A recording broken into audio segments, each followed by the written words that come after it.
Abatuuze b'e Kalungu bakedde kola bulunji bwansi ku luguudo oluveerukayo okudda e Kalungu ku kyalo Kisawo nga bali wamu n'ekitongole kya bulunji bwansi mu ggombolola ya Ssaabasajja Kabaka Mituba 2 mu Bukulula.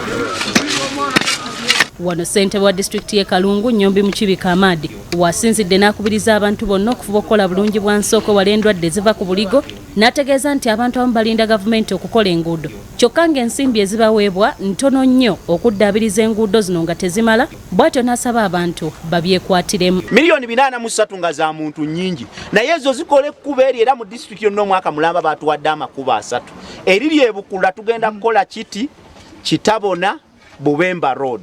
Nti mu kitundu w'olaba abantu balina kyebalaga nti bo bennyini beekwatiddemu baagala naawe bw'okaabirako ennyo. Akulira ekitongole kya bulungi bwansi mu ggombolola ya Ssaabasajja Mituba 2 Bukulula, Nsubuga Patrick awanjagidde abakulembeze okuva mu ofiisi mwe baabalondera badde wansi mu bantu era n'akubiriza ne bannakalungu okujjumbira okugaba omusaayi basobole okutaasa obulamu. Ennaku z'omwezi 10 tulina okugaba omusaayi mu disitulikiti yaffe y'e Kalungu.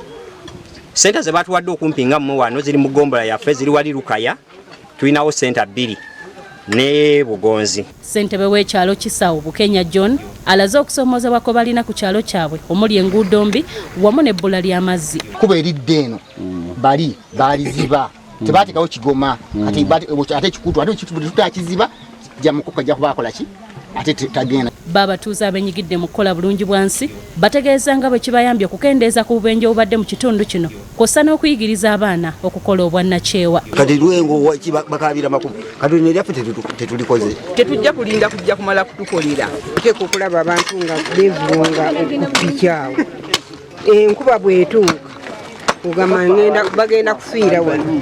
Stella Nandawula ne Kato Paulo, BBS Telefina Gambuuza.